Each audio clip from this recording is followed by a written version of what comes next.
I'd like to invite to the stage our first speaker at the Ohio Political Summit, Mr. Jonah Schulz.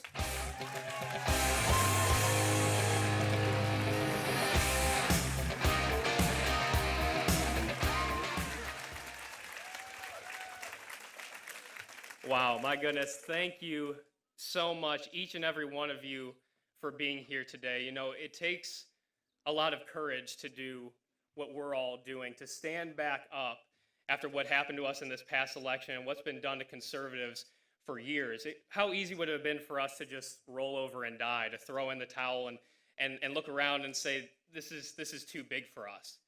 But we didn't. We stood back up, we got more engaged, we got more vocal, we got more energized, and we are going to be the people who save this country. So keep it up, keep staying engaged, we're gonna need you. My name is Jonah Schulz, and I'm running for Congress in Ohio's 16th District, primarying Anthony Gonzalez after his shameful and unconstitutional vote to impeach President Donald Trump.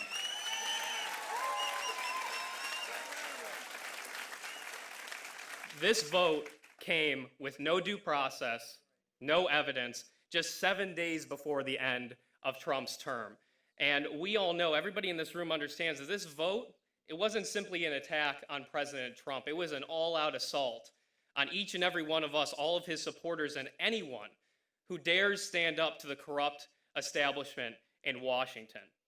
You see, President Trump was simply a stand-in for you or I. They would do the exact same thing to anybody who stands up to them. They will try to destroy our career, our reputation, our family, and try to ensure that we can never participate in society ever again. That is the ultimate goal of the left. It is ultimate authority and control over our lives, and that is why this vote by Anthony Gonzalez is unforgivable. But this vote, as egregious as it is simply the tip of the iceberg for Anthony Gonzalez, who supported and cheered on these unconstitutional and cruel lockdowns in the state of Ohio that have put countless Ohioans into addiction, poverty, despair, permanently destroyed millions of jobs and businesses all throughout this country and torn away at the fabric of our American society. He even went as far to say that our tyrannical governor, Mike DeWine, was, quote, striking all the right moves. Were they the right moves to close private businesses, to shutter houses of worship, to lock American citizens in their homes, or force healthy people to wear a disgusting piece of cloth over their face 24 hours a day? I think not.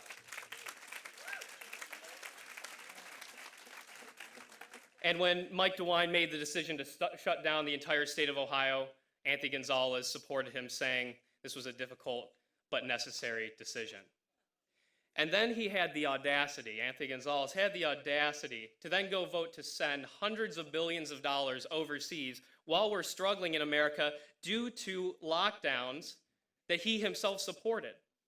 I want to be clear that any Republican that supported these lockdowns or sat silently by as our individual freedoms were ripped from our hands must be voted out of office and must be held accountable.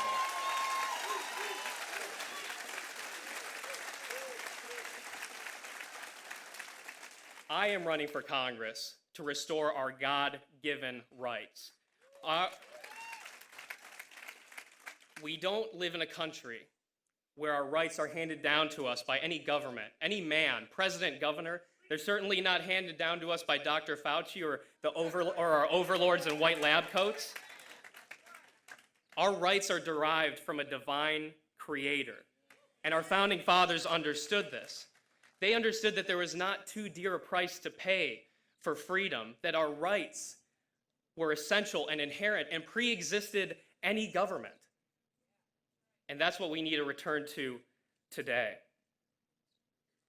This is the most radical idea in human history, that man and women should be free to dictate their own life and destiny. This conversation that we're having, and they had in 1776, it wasn't about how we could live or how we could be governed. It was about how we ought to live, how we ought to govern ourselves. This idea has led to the most free, prosperous, and just nation that this world has ever seen. And it's on the line today, and we are fighting those same battles today. I'd like to tell you a little bit about myself first, but let's get this out of the way. I'm 26 years old.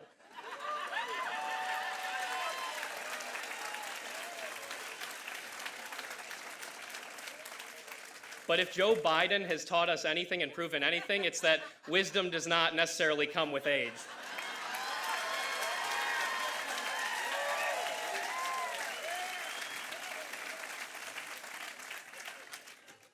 I jumped into politics at such a young age because I understand that I don't have the luxury to sit on the sidelines and watch as everything that makes our country great is destroyed.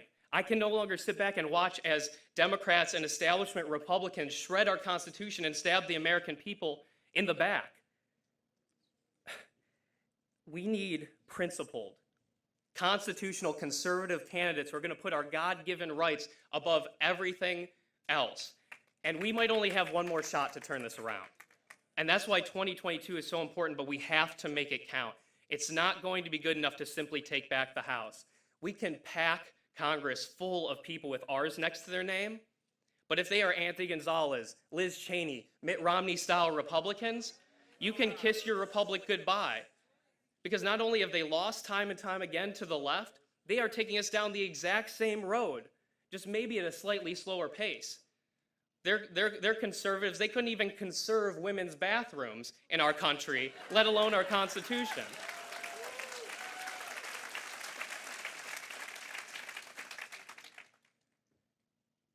I've lived my entire life in Northeast Ohio. I think it's an amazing place full of amazing people. I went to Notre Dame Cathedral Latin High School and graduated from the University of Findlay with a degree in finance. I spent my career in business and sales and marketing roles.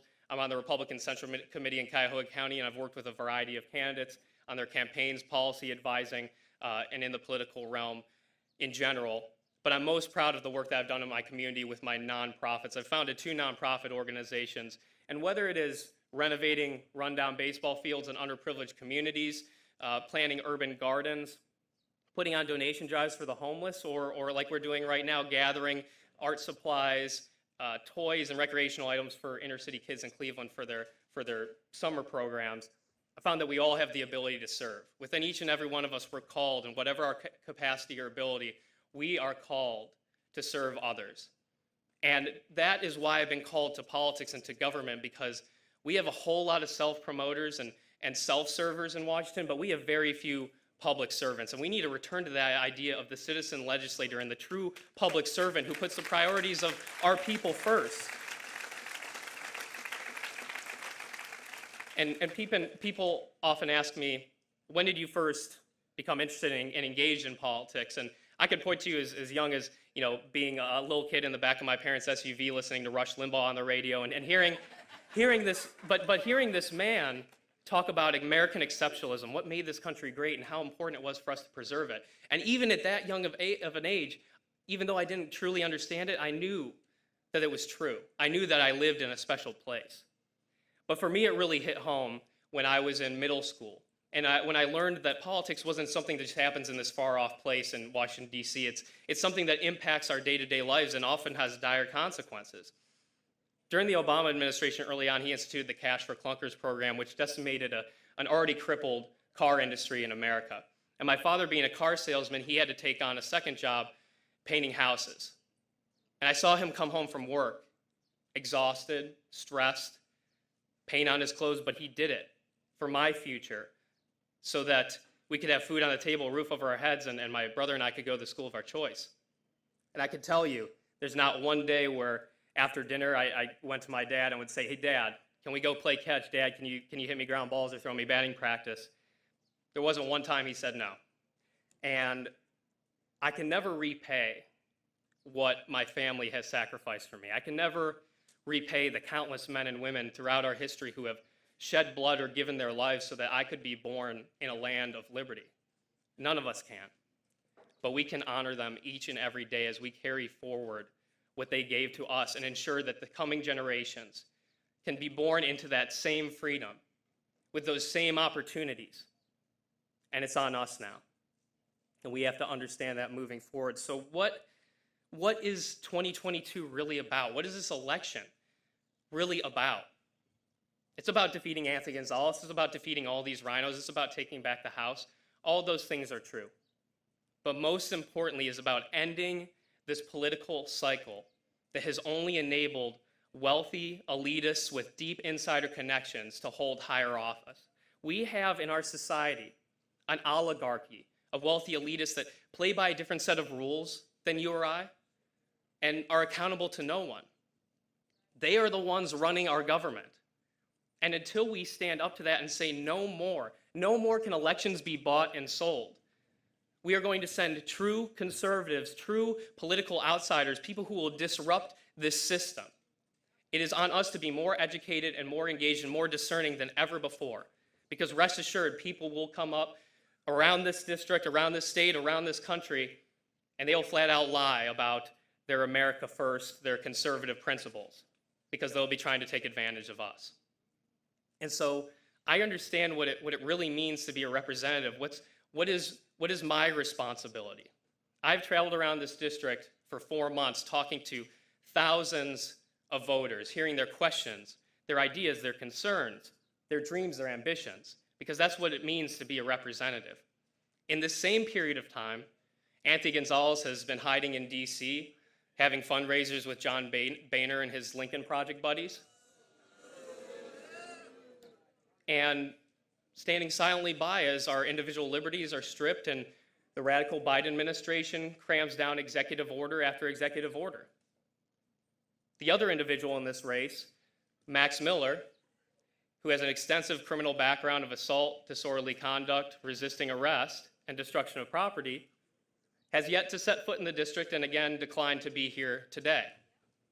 And has chosen to spend his time in Florida with his wealthy elitist insider buddies, raising money, undoubtedly the same buddies who got him the job in D.C. paying $170,000 a year where he had no experience, no education, and an arrest record. We deserve better than this, but we must demand it. This begins with us. No one is coming to save us. No one is coming to rescue us.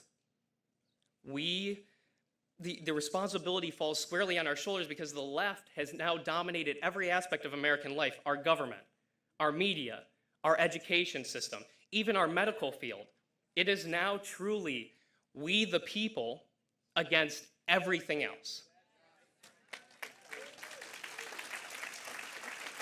But if we stay true to our Constitution, if we stay true to our foundational American principles, and if we stay true to our faith, there is nothing that the United States of America cannot overcome.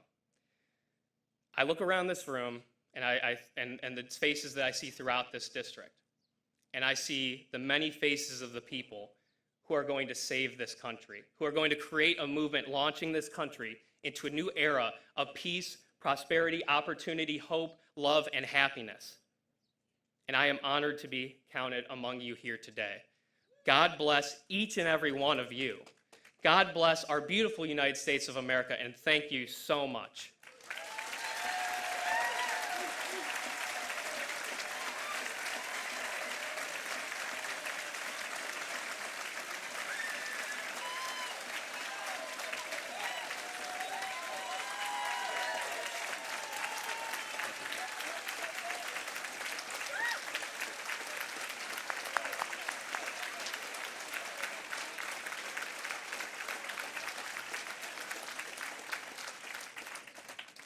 So now I believe we'll be going to questions over here. Oh, excellent. Go ahead, sir. Hi, Charles Junta, Ohio Value Voters Director. Our group's already endorsed Max Miller, but we're looking at a proxy, a divided race where Anthony Gonzalez could slip in and actually then lose to a Democrat. And so we don't want a divided race. Are you open to stepping out of the race so that we can clearly win this race? It's a question. No, I am not. And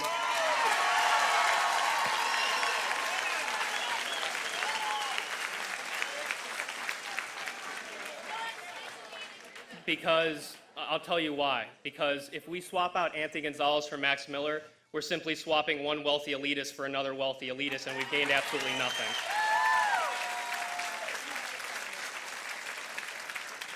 It's time for we the people to have true conservative candidates who understand what it means to live and work in our communities. Okay. Hi, thank you for coming. We really appreciate it. Given all the strife in the Middle East and what's happening in Israel, would you actively support and introduce legislation to designate the Muslim Brotherhood as a terrorist organization? 100% yes. When we look at this situation going on in Israel right now, the left, why is it that the left is constantly on the side of terrorists, domestic and around the globe?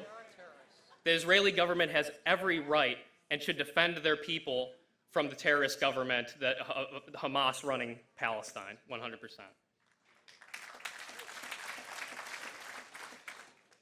Thank you for being here this afternoon. Appreciate that very much. I enjoyed very much what you're saying, and from an ideological standpoint and from a ethical standpoint, I mean, I certainly stand in 100% agreement with you. But my question, not only to you, but to all the candidates, I hope they will address this, is that the most important thing is that whoever is the nominee must win the general election. That's the most important thing. And at this point, for all the offices, I remain undecided. I'm open-minded, but probably the thing that I'm going to zero in the most is who's going to actually defeat the Democrat in November. That trumps everything as far as I'm concerned. So can you please address that? How can you assure us that you will be the one, and I want all the candidates, please address this, how will you be the one who will defeat the Democrats in November? Absolutely. Well, we're creating a true grassroots movement all around this district, and anything that we do from this point forward has to be from the ground up. We need to energize people. We need to create coalitions of liberty-loving individuals all around this country. And I have no doubt that the message that I am sharing, the vision of a truly free America, is going to resonate with Republicans, independents, and even many Democrats as they see what happened over the past year. Our country became unrecognizable. They saw how quickly our rights could be stripped from us. And we can't fall into the same trap that we always fall into of, you know, oh, this guy's got more money over here, so I'm going to vote for him. How long do we have to vote for the lesser of two evils before we realize that we're heading off a cliff with both parties? And so rest assured, when I win this primary and when you send me into the general election, I have confidence that you will send me to Washington as well.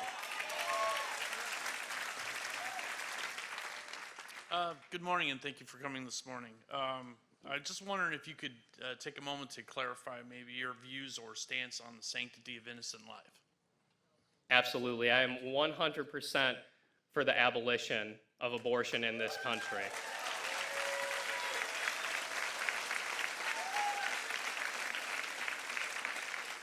Science has proven that human life begins at conception. And our Constitution and our God guarantee certain rights to every human life. The first among these, the right to life. It is as simple as that, and we must work on a local, state, and federal level to abolish the barbaric practice of abortion in America.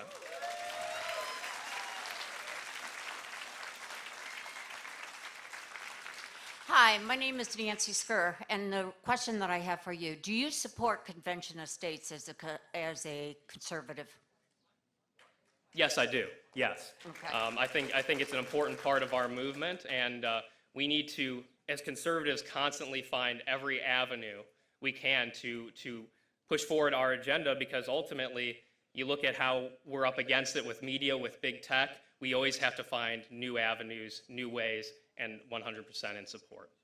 Are you also aware that Convention of States is very close to getting enough states to actually call a Convention of States?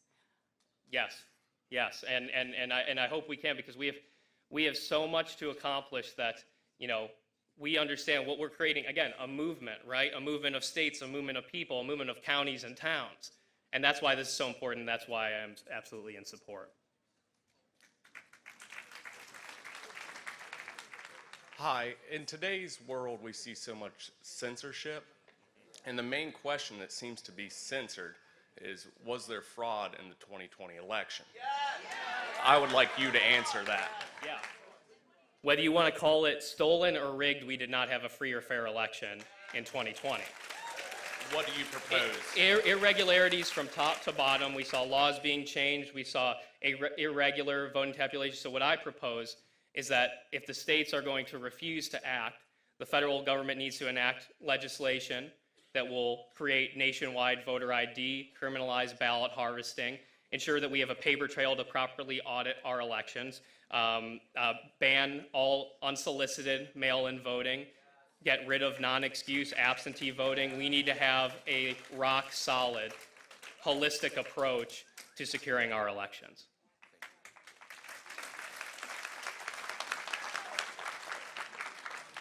Good morning. I'm glad you're here. What do you plan on doing about term limits?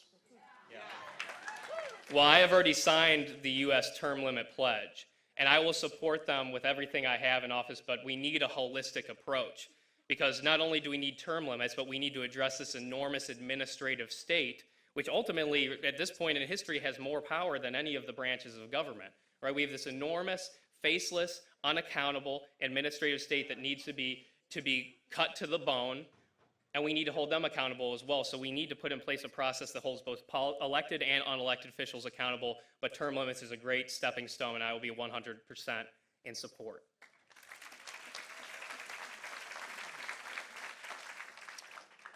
Thank you for bringing up God and Christianity a lot today. Thank you. We are seeing the most unbelievable restriction and changes with ammo in this country. Guns are useless without ammo. What can you potentially do to help us, for those of us who want the ability to have our firearms and to have our ammunition to do what we need to do to protect ourselves? Our forefathers were rebelling against a government. It had nothing to do with hunting, and it had nothing to do with robbers. And so, without ammo, we've lost one of the most important parts of America. Well, 100%, what oftentimes you see on the left is that you don't need an AR-15 to go hunting, or you don't need an AR-15 to, mount on your mantle.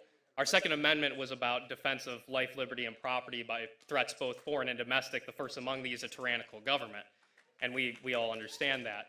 So to answer your question, we need to essentially completely deregulate the industry, because we have a very tied up supply. We have so many hoops that everybody has to jump through. And, we need to pass federal legislation, because, again, the states are infringing on our Second Amendment rights all across this country. And essentially, we have no recourse because the judicial system won't stand up for those individual liberties that are so essential, because without the Second Amendment, you have no rights. The Second Amendment is the right that defends all others. And so when it comes to ammunition, again, it's a matter of deregulating this industry and allowing us to have a true free market system, even when it comes to our firearms. Hi, Jenna. Thank you for being here. I'm a representative with Ohio Advocates for Medical Freedom. We were very happy to see that you represent House Bill 248. Can you explain a little bit why you think this legislation is so important to Ohio? Yeah, absolutely. So House Bill 248 would ban both public and private vaccine passports in the state of Ohio, and ensure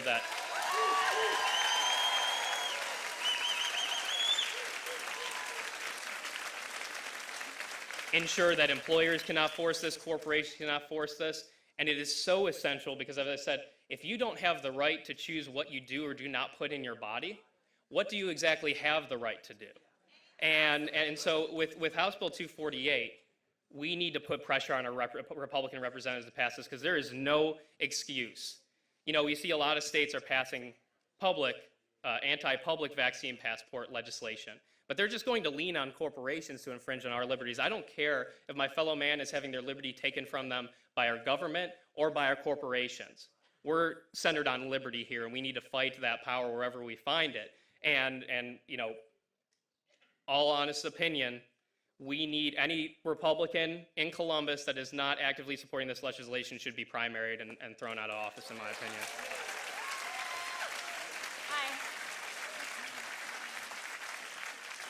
Hi. Thank you. I'm actually also a liaison for Ohio Advocates for Medical Freedom, so I kind of have a follow-up question about House Bill 248. So we have heard there are some Republicans in the General Assembly that are resistant to passing House Bill 248.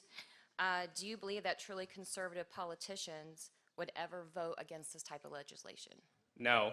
And it is absolutely disgusting that we can't find Republicans who will stand up for our very basic freedoms. You look at Columbus, what's happened in the state of Ohio. How long did the state languish under lockdowns and mandates? We're still living under them. We had every opportunity. We have a Republican-dominated legislator and a Republican governor, yet we're living like Connecticut or California. It is absolutely absurd, and that's why I say it doesn't matter. It's no longer good enough to have an R next to your name. I hate to break it to you. No amount of money in the world can hide what you have done or not done over this past year and a half. Hello, my name is Michael Bezic, and there's one thing that's really been bothering me for a long time. Why is it the American Nazi Party, the KKK, can spout their rhetoric from public property, but other groups, and I don't care if they're Hebrew, Buddhist, Muslim, or anything else, or Christian, cannot do the same thing? Isn't that covered by freedom of speech? Yeah, well, maybe it's because the KKK is the organization of the Democrat Party, so maybe they give them a pass. But it is absolutely, again, we live in a country where we're often being told, whether it's these vaccines or medical freedom or religious freedom, that we have privileges. We don't live in a country of privileges. We live in a country of rights. And again, we have freedom of religion, not freedom from religion. And so we have to respect that of all faiths and creeds and allow them to participate in this society. But instead, the political establishment picks and chooses who they want to celebrate and who they want to tolerate. Okay, my question is simple. It's about our children. We have to look to the future. Our children today are not being taught civics. They're not being taught, many of them are not being taught faith in America and belief in America. And I think this is a major mistake. Even, the Pledge of Allegiance is not always provided in schools. Yeah. Well, absolutely. And so first and foremost, we have to ban critical race theory nationwide.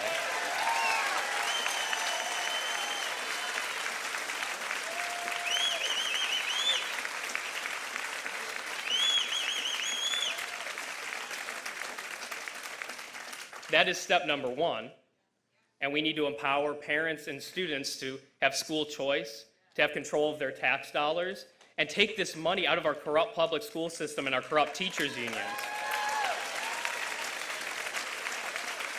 Freedom is never a bad idea, and we need to empower parents and students to truly resurrect our education system.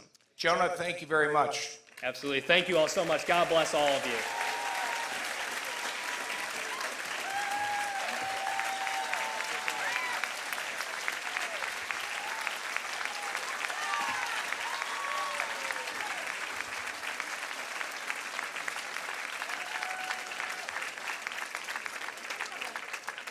Let's hear it one more time for candidate for the 16th District, Jonah Schulz.